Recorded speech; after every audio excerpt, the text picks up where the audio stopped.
To really know what makes a great city work, you have to peel back its skin and expose its secret life force. A system of incredible complexity and technology that millions depend on, but few understand. A fantastic voyage now begins, a journey deep inside the world's megacities.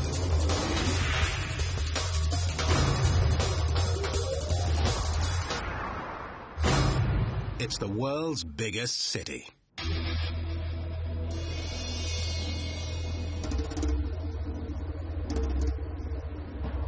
It covers more than 1,400 square kilometers. Its population density is greater than New York City, Tokyo, or London. But for the nearly 18 million people who live here, it's not just another metropolis. Mexico City is ground zero. On one side, one of the world's most earthquake-prone hotspots. On another, one of the world's most active volcanoes. And beneath their feet, the shaky foundation of an ancient lake bed. For Mother Nature, Mexico City is one big target. At any moment, the big one could hit.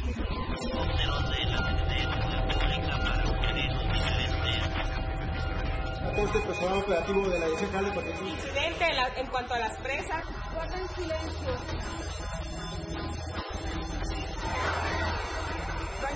From the instant the alarm sounds, they have just 60 seconds to reach safety.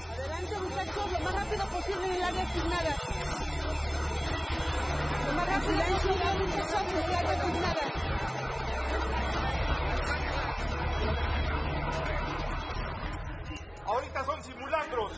Cuando sea verdad, los vamos a repetir, jóvenes. Por favor, tomen su papel en serio.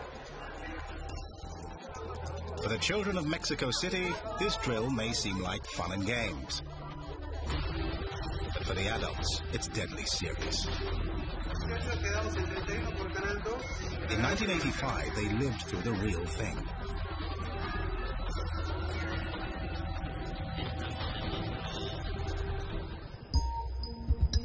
The threat lies off the coast of Acapulco, beneath the placid Pacific.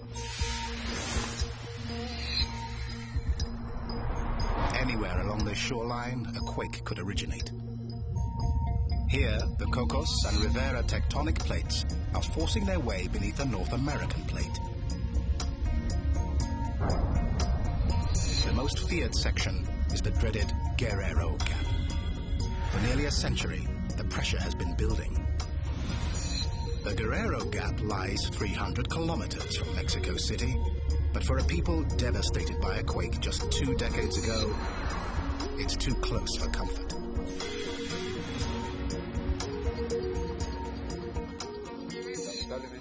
Unfortunately, this is closer to Mexico City than the 1985 earthquake, and we expect it could generate a huge disaster in the city.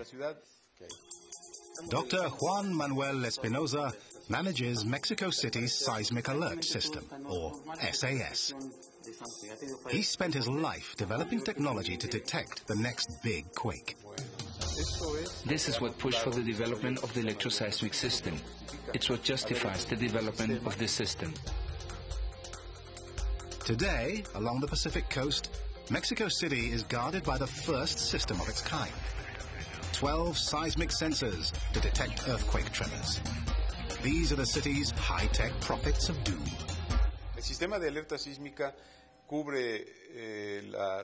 The seismic alert system covers the region where there could be an earthquake with equipment like this, where we have seismic sensors that continuously listen to the sound of the ground and analyze it. Continuamente escuchan el sonido del suelo y lo analizan. They listen for vibrations and measure their strength.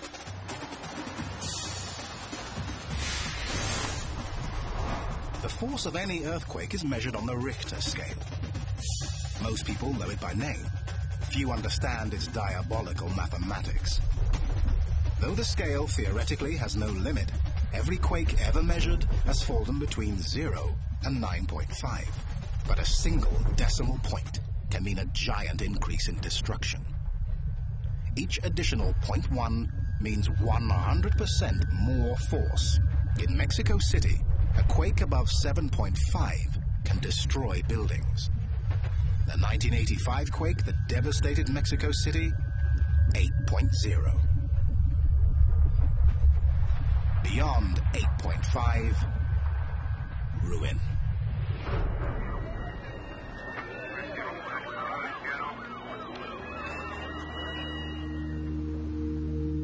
When a quake registers at least 6.0, it activates a seismic monitoring station. When at least 2 stations are activated, they relay a signal to Mexico City, automatically triggering an alarm.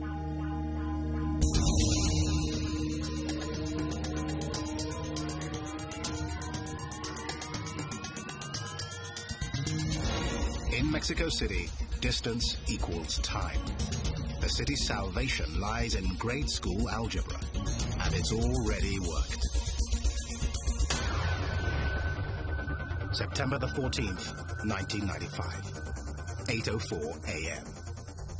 From the Pacific, a fierce quake thunders ashore. In 13 seconds, it registers on station 11. 4 seconds later, on station 12. The quake measures 7.3 on the Richter scale, and it's moving toward Mexico City at 12 times the speed of the world's fastest commercial jet. But the SAS alert beats the quake to the city by 72 seconds. Not one resident is killed. When the alarm sounds, a carefully choreographed movement begins. Buildings empty, subways shut down. To avoid fires, power is cut and gas lines are closed. Rescue workers scramble. But Mexico City's entire civil defense depends on the thin red line of sentinels, the earthquake sensors on the coast. If they fail, a quake will hit with no warning at all.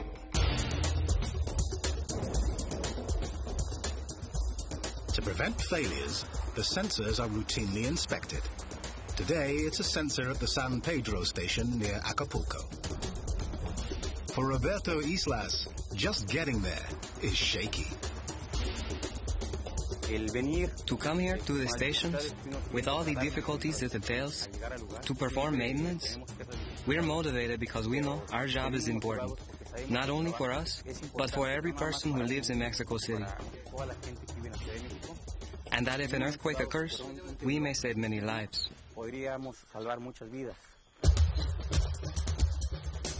The equipment is so delicate, it needs shielding from the subtropical sun, and Roberto must work fast.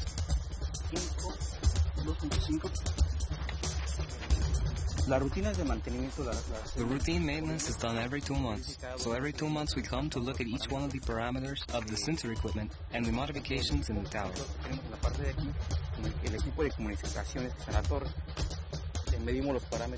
We measure the voltage parameters with the multimeter we have here with us. The sensor passes the inspection. The electronic lookout faithfully mans its post. In the never-ending war with Mother Nature, Mexico City remains on the defensive. Ever alert. Never knowing when it will be forced to relive a nightmare. The day the earth shook.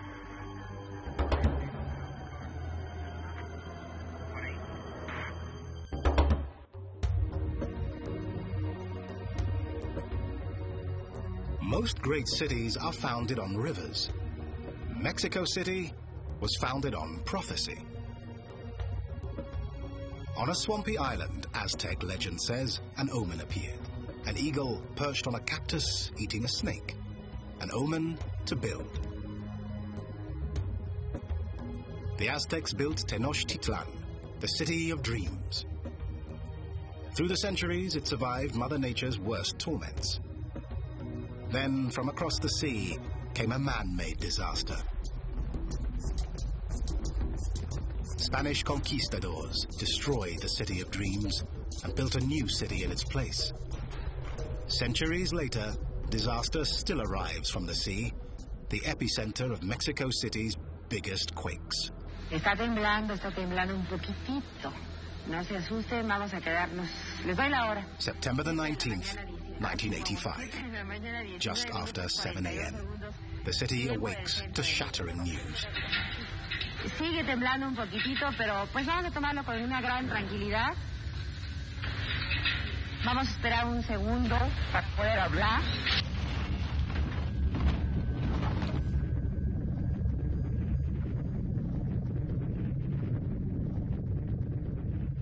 The broadcast is cut off and the television studio collapses. Miraculously, the reporters survive.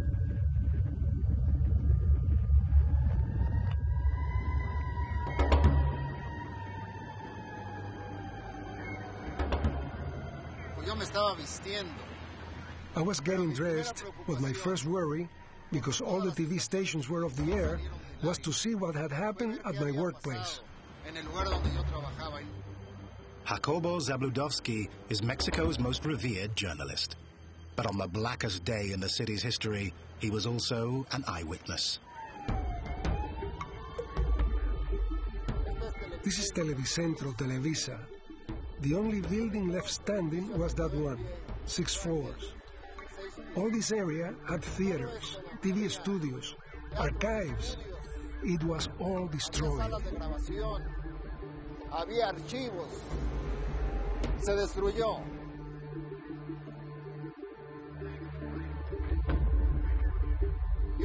I was director of the news shows at Televisa. I knew I was there at 7:19 in the morning in the building that collapsed. 7 floors fell one on top of another like a sandwich. I knew the people who died there. I gave them their jobs. They were my colleagues. Eran mis compañeros.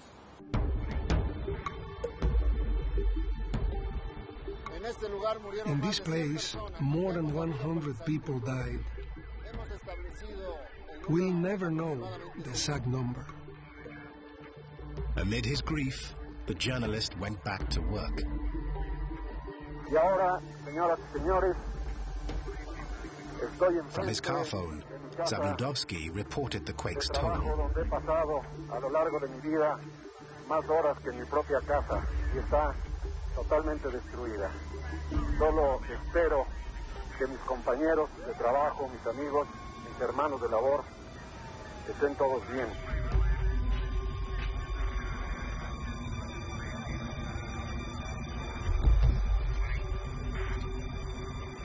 For the millions without electricity, battery-powered radio was the only way to get news. Tengo la tristeza de decir que estoy en presencia de uno de los más grandes desastres que he visto en la historia de la Ciudad de México desde que nací en ella. The grief of an entire city found a voice. Estoy mirando hacia el sur la avenida San Juan de Letrán y es el aspecto de un desastre, como si hubiera caído una bomba. While one man chronicled the disaster, another struggles to survive it. I remember it very well. This hit that corner from over there. It destroyed all that level. It destroyed all the floors. And I fell. I fell over here. Here. I stood here, buried under rubble. Pedro Ferriz de Con lived to become the most popular radio host in the nation. But in 1985, he was just another victim of bad engineering. I believe many of the buildings that collapsed did so because of corruption. In this country, there were regulations for construction. It's true, the authorities monitor the plans, but the materials used were not up to the proper standards. Fewer materials were used, less steel was used, a lower quality of concrete was used. The result was many buildings that from my point of view were not supposed to fall actually did. Even the most important buildings weren't constructed to withstand the shock waves.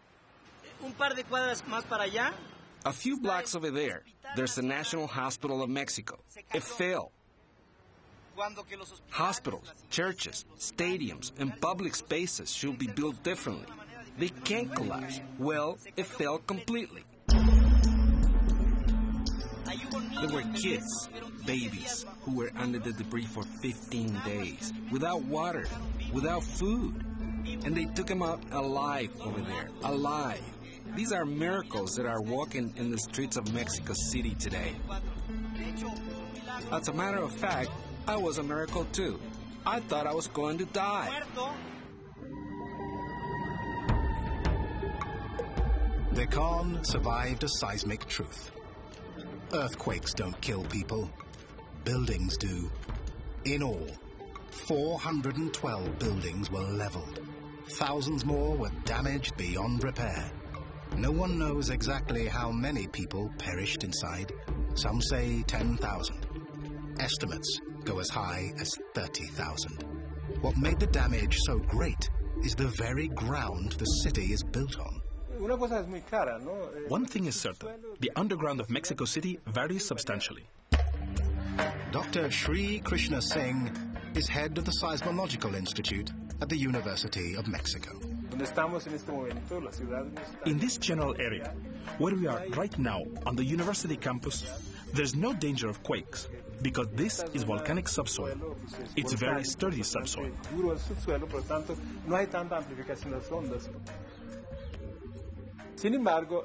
However, the lake area is a very vulnerable part of the city.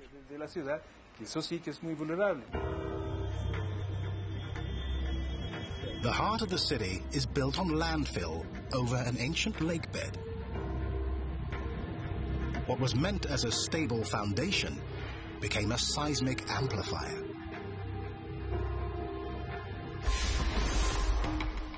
Seismic waves travel from the epicenter of an earthquake like ripples in a pond, losing strength with distance. But not here. In this porous, water-saturated soil, seismic waves are magnified 5 to 20 times. In a process called liquefaction, the seismic waves turn the subsoil to jelly. Buildings topple beneath their own weight. Amplification here is so notorious, the world's scientists have a nickname for this seismic horror: the Mexico City effect. In the quest to make Mexico City earthquake-proof, the shifting Earth poses a challenge to every construction project, whether above ground or below. Mexico City has the world's third busiest subway system, behind only Moscow and Tokyo. 176 stations, 207 kilometers of track, more than 4 million riders a day. But most impressive is the system's conquest of the terrain. When we began to build the subway, we discovered that the soil was very muddy. So construction was very difficult. The answer was a construction technique called Milan walls. 2 parallel trenches are dug, then filled with concrete and steel rods to form the subway tunnel's walls. Between these walls, the tunnel itself is dug, but engineers ran into an obstacle, a law of buoyancy called Archimedes' principle, the same principle that allows a submarine to rise, dive, or float. The tunnel had to weigh the same as the earth that was excavated. Weigh less, and it would rise.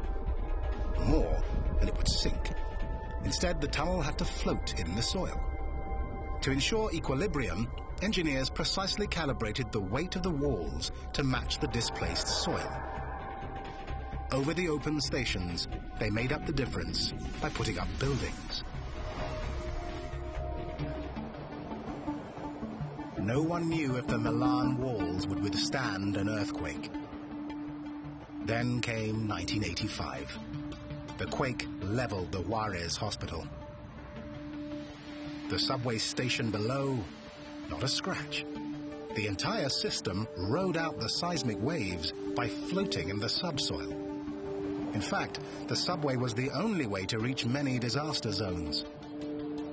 Yet, even as the subway tunnels advance, the greatest feat of engineering is happening on the surface.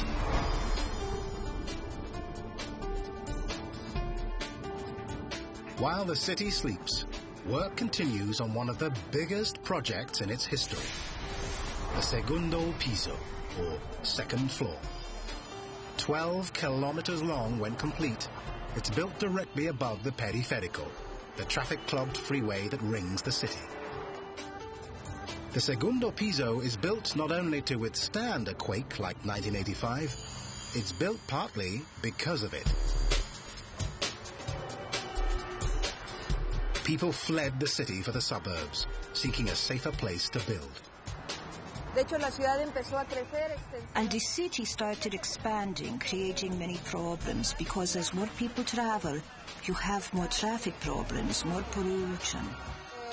The 1985 quake shocked the city. Claudia Scheinbaum is the project director. The goal is to provide a road to the western part of the city, and particularly to divide the drivers with long trips, so they can go on the higher level, from the drivers with short trips, so they can go on the lower level. Scheinbaum's challenge? Unclog the congested highways without creating a death trap. The solution? Tame the unstable terrain.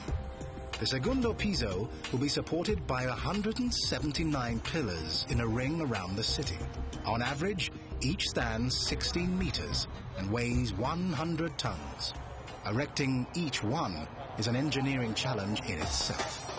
First, the subsoil must be analyzed. Every site in Mexico City is different, and each foundation must be sunk deep enough to withstand seismic waves. Then the column is poured, erected, and locked to its subterranean foundation.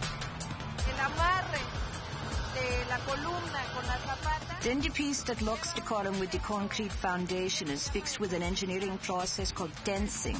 So you use cables to pull it, a force that keeps them tense for 50, 60, 70, many years. 50, 60, 70, muchos años. After the columns comes an arm. There are around 400 that we have to mount during the night. And after that come the road beds. Around 2,200 road beds in the whole Segundo Piso. Each of these pieces, for example, the one to be mounted today, weighs about 200 tons. We even mounted pieces we call whales that weigh around 320 to 340 tons. The columns support the arms, and the arms further support the roadbeds. For any engineer, a project like this is a mountain of hurdles, but Scheinbaum must leap a hurdle few others face. Her work has to withstand an earthquake. The Segundo Piso can take an earthquake much stronger than the 1985 one, almost 1.5 times stronger. That's how it's been calculated, but it can probably take even more than that.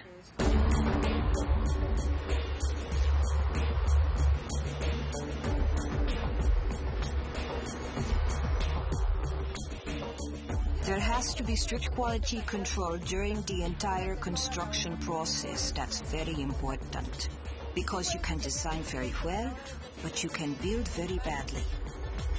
It's an all too common story. Earthquakes and elevated roads just don't mix. This is what happened with many bridges that have fallen. They didn't have the best pieces in a certain place. In 1989, an earthquake hit San Francisco during rush hour and collapsed sections of the Bay Bridge and Nimitz Freeway. In all, 63 people perished. Mexico City has learned from others' mistakes. Instead of resisting the quake, it will move with it. What's important is that the structure moves all together, that there are no moments in which one part moves like this and another moves like this. Because those are the moments when it breaks. It's designed so it moves together. So, if you're on the Segundo Piso at the time of a quake, you'll get dizzy because it's going to move.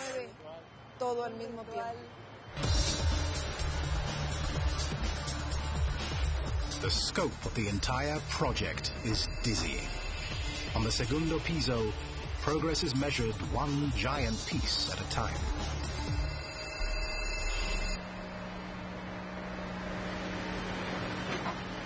I hope it fits. A perfect fit. Now only 399 more to go.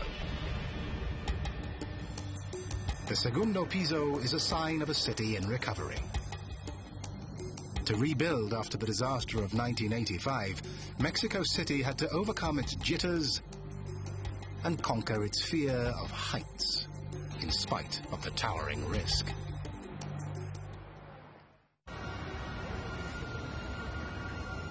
If Defiance were a building, it might look like this.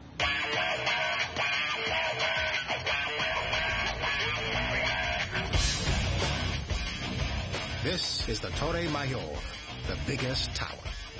At 55 stories, it's the tallest skyscraper in Latin America. President Vicente Fox calls it the symbol of a new Mexico. And it is. 2 decades after the disastrous earthquake of 1985, Mexico City is no longer afraid to reach for the sky. Just after the quake, the regulations in the city changed. Some regulations were approved that stated we could build only up to 4 floors.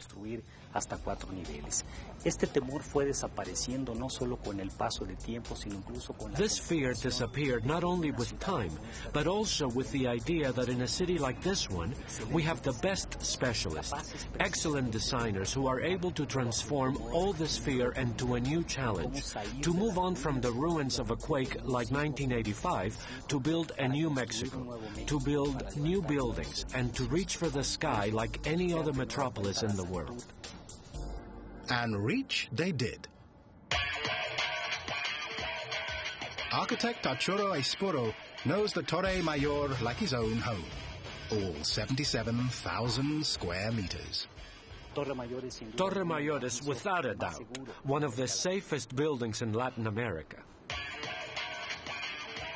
It's made of concrete, steel, and data. The analysis of earthquake damage to buildings around the world. The result, a skyscraper safeguarded by some of the most sophisticated earthquake-proof technology ever used. It begins with the architectural equivalent of shock absorbers. The steel structure of this huge tower, these double columns that we can see, go up to the top of the building. We can also see some of the diagonals. La función de estos amortiguadores que están colocados 98 de ellos en la The role of these absorbers, 98 of them in the whole steel structure of the tower, is to always keep the building vertical. La estructura tiene como propósito mantenerlo siempre en vertical. Torre Mayor is the first building in Latin America that has these huge seismic shock absorbers. They're built right into its frame. During a quake, a conventional building may sway precariously from side to side, but the Torre Mayor is far from conventional. Instead, it can flex in 3 dimensions. Attached to its crossbeams are 98 resilient dampers that absorb the brunt of a quake. Flexible up top, the tower is firmly anchored down below. It rests on 251 concrete pilings, driven 60 meters deep, below the marshy landfill and into firmer subsoil. In theory, the building can withstand an 8.5 magnitude quake, a force that would topple nearly any other building its size. It all sounds good in theory, and this theory has actually been tested. In 2003, a quake measuring 7.6 on the Richter scale struck Mexico City. Mucha gente en Torre Mayor, particularmente aquellos que están en oficinas donde no hay lámparas que les permitan apreciar. A lot of people in the building, especially those who didn't have any hanging lamps to see any movement, realized something was happening when they looked out the window and saw people evacuating the neighboring buildings. Algunas de las anécdotas que nuestros propios inquilinos contaban después de ese Some of our tenants said they didn't even feel any shaking. no sintieron la oscilación. That proves the shock absorbers reduce the shaking of the building and make it almost imperceptible. La oscilación del edificio que llega a ser incluso imperceptible para muchas gentes aquí. Earthquakes kill in two ways: when buildings collapse or when people panic. The Torre Mayor is designed to prevent both. Torre Mayor es el único edificio que The Torre Mayor is the only building in Mexico that gets electricity from 3 different parts of the city. If we lack electricity in one of them, these switches send all of our system to the second substation. If there is no electricity in that second substation, it switches to feed from the third one, so we don't lose electricity at any point in Torre Mayor. Lo que nos permite eso es que no se vaya la luz en Torre Mayor. La gente no entra en pánico. The people here don't panic because lights don't go off at any point. This helps us evacuate the tenants in a safe and orderly fashion. When a quake hits, chances are scores of people will be riding the elevators. But in the Torre Mayor, nothing is left to chance. These elevators move at 1/3 of a kilometer per minute. To really appreciate their speed, you need the right perspective. Lo más importante de los elevadores es la velocidad. The most important characteristic of these elevators is their speed. The 20-passenger elevators of Torre Mayor move at 6 meters per second, exactly what we're seeing now that we're on top of a cabin. And this is the speed with which our employees get to their offices. This way, we can move approximately 8,000 employees, and at this speed, they will be able to move continuously.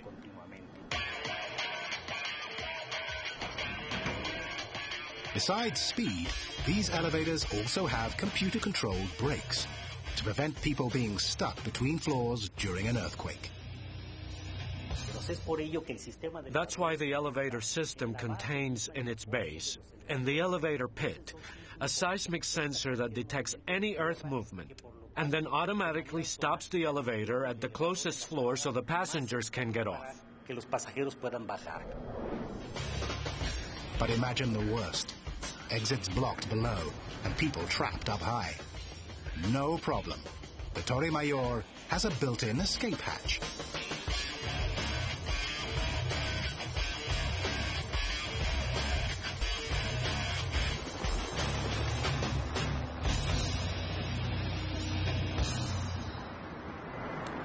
Ya terminó la operación. Hay que avisarle a todos los muchachos para que terminen en curso la maniobra de seguridad. In Mexico City, a skyscraper built to save lives is a revolution in design, made possible only by a revolution in culture and construction standards. Existen muchos mitos rotos por Torre Mayor. The Torre Mayor broke many stereotypes. For instance, during the construction phase of a skyscraper, there was a tradition that somebody had to lose his life. There was a table that said, as a rule, 1 life was lost for every 10 floors. Nobody lost his life during the construction of Torre Mayor, and nobody has lost his life up to today, precisely because we comply with a new culture, with a different Mexico. The Torre Mayor towers over Mexico City, a landmark of stability.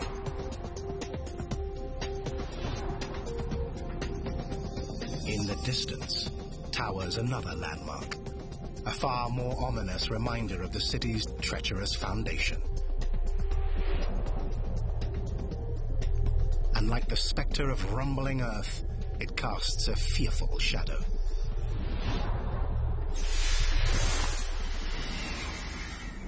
Mexicans call it El Popo, shorthand for its Aztec name, Popocatépetl, the smoking mountain. It's still smoking. The same forces that trigger the region's earthquakes, the clash of tectonic plates, form and fuel El Popo.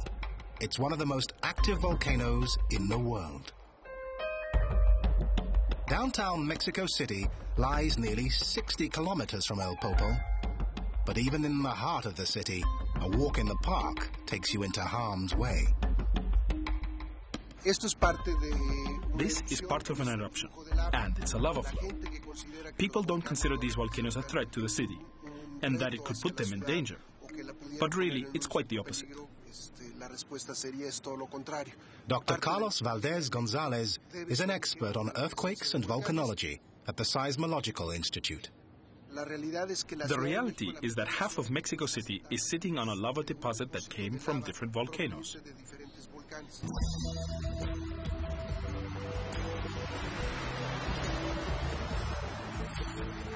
Yet the same forces that can destroy the city gave it life. La riqueza de este suelo, el bosque, las zonas cultivables y la razón de un asentamiento de nuestros antepasados en este lugar. The richness of the soil has to do with the presence of volcanoes. The forests, the agricultural land, and also the reason why our ancestors settled here, all has to do with the presence of the volcanoes. If they weren't here, the soil wouldn't be as rich, nor the climate as pleasant, and Mexicans probably wouldn't have lived here. But they do live here, so they must be on guard. Just as the city deploys the tools of seismic science to detect earthquakes, it uses cutting-edge technology to monitor El Popo. There are a series of seismic sensors surrounding the volcano, with the goal of measuring any vibration that may happen and show its origin.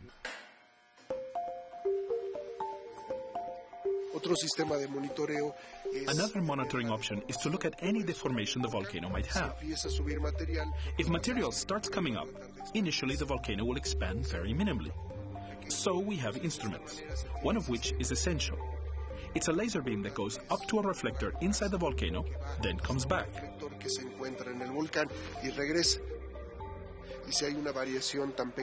If there is a very slight variation, such as a fraction of a millimeter in the growth of the volcano, those instruments can detect it.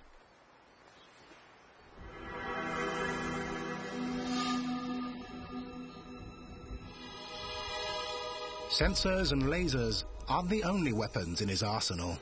Se toman muestras de ceniza, material que ha emitido el volcán, se analizan, se ve el contenido.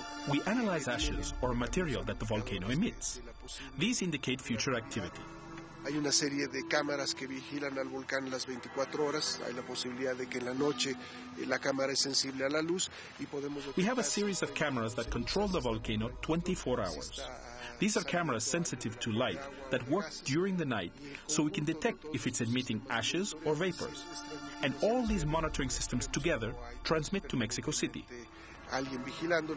We can know about the state of this volcano in real time, 24 hours a day, 365 days a year. Since 1995, El Popo has been smoking, conjuring images of molten doom. But it needn't spew lava to wreak havoc. It doesn't have to be an eruption. Just an explosion of ash could threaten a city as large as Mexico City. When ash meets water, it hardens like concrete. It could grind the city to a halt. We could have some serious problems if the ash deposits on the soil, and if we get that amount of ash in a rainy season. It could be drained by the rain, and the result could be the ash clogs the drainage system. In the rainy season, backups could lead to citywide flooding, and that's the least of their worries. In dry weather, even more infrastructure could be threatened. Since these are solid particles, ash won't allow radio waves to emit, which will prevent the air transmissions from working. So we would have problems with communication, problems of data transmission, and also, in general, all the machines that have electronic components will be affected by an ash layer, because it will penetrate them and deposit in them. We could also have problems transmitting electricity, and we could face blackouts.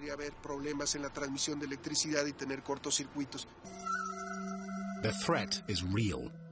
In June 1997, El Popo spewed so much ash, transportation was crippled. The city was even forced to close its airport. Growth has made Mexico City even more vulnerable to El Popo. As the city expands, it moves ever closer to the thin line between progress and peril. Hace 50 años, esta parte de la ciudad no existía. 50 years ago, this part of the city didn't exist. Most of the city was farms. They didn't depend on electricity, and the number of flights back then was much less. So it's important to understand that the activity we have in this country, both seismic and volcanic, hasn't changed. What has changed are the activities of civilization, man, and all the work we do that make us more vulnerable to these phenomena than before.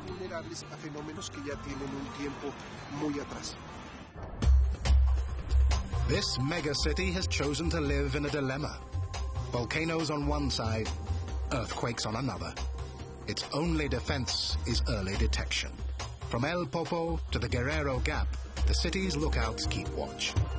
The moment danger strikes, its guardian angels will leap into action. The alarms will sound. But those in the greatest peril may not hear the warning.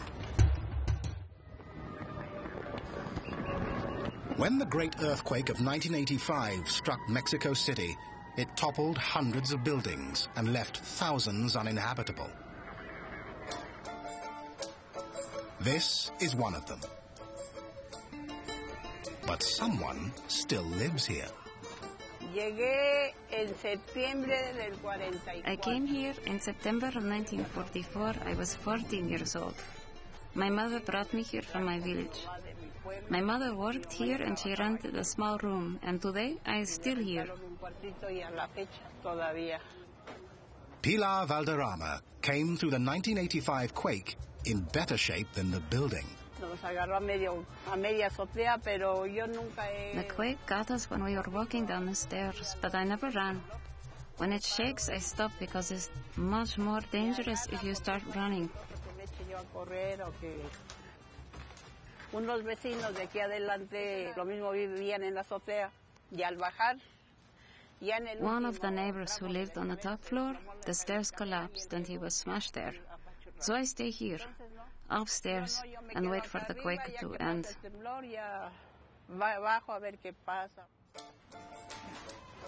The building was condemned, and still Pilar stayed. Since 1985, the water doesn't come up anymore. We pump it up here, and here we are. But look, even with my poverty, my problems, I'm happy here. As I say to my children, what else do we need? Green spaces, panoramic views? Why worry?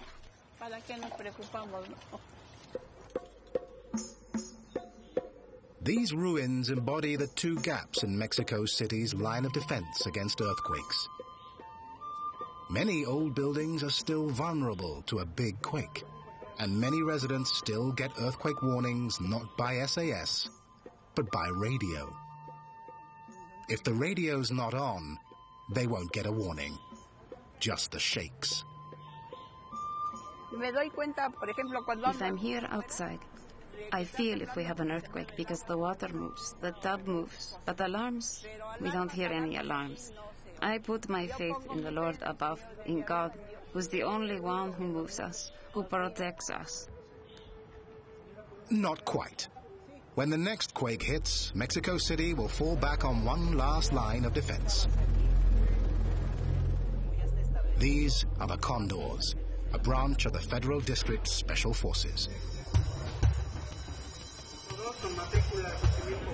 They serve as medevacs for every hospital in Mexico City. In an earthquake, they may be the only rescuers who can reach victims in time. The response is immediate. As soon as the alarm goes off, we stop whatever we're doing and immediately go to our choppers.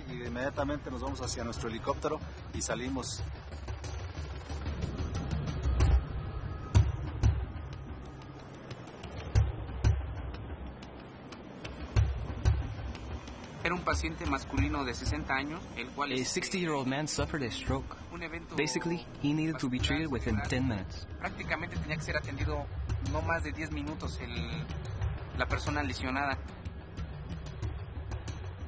Edgar Moquecho has served with the Condors for 6 years.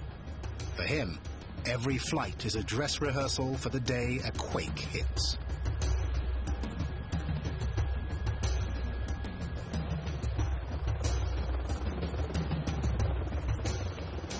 Today, they put that training to use. It was very serious, since he had a convulsion when we were in the air. And they had to treat him so he could survive the attack.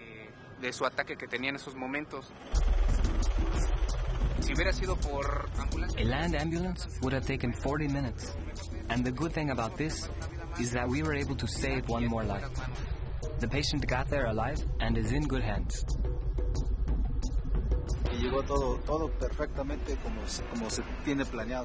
And everything worked as planned, as it was supposed to be.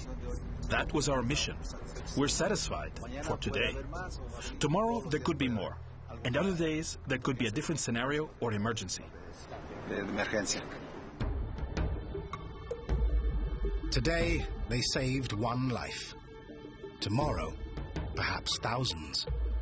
Like few other cities, Mexico City will always live in the shadow of disaster, threatened by not one natural peril, but two.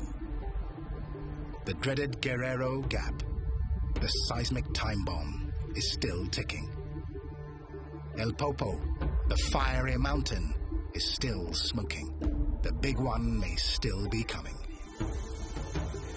For those charged with safeguarding millions of lives, the motto remains eternal vigilance. They prepare for the worst and pray it never comes. But whenever it does, this time, things will be different. Mexico City will be forewarned and forearmed.